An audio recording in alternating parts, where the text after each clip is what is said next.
Nahuli ng National Bureau of Investigation o NBI ang 7 suspect na sangkot sa umano'y pagbebenta ng mga posisyon at promosyon sa pamahalaan. Nakasuot pa ng mga insignia ng Malacanang at Office of the President ang 6 na suspect nang mahuli ang mga ito sa operasyon ng NBI sa Pasig City.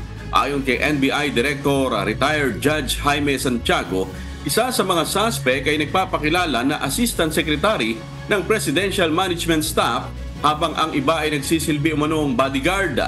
May spesipikong utos umano sa suspect, ang unang ginang na si Lisa Marcos na linisin ang burokrasya.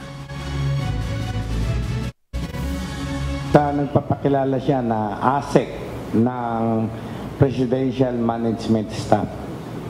At may specific instruction daw siya kay unang ginang Marcos na linisin ang bureaucracy.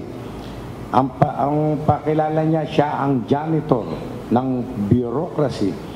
Aalisin yung mga remnants ng previous administration at papalitan. So if you are interested for a position, ayun nga, ino-offer nila 500,000 to 1 million.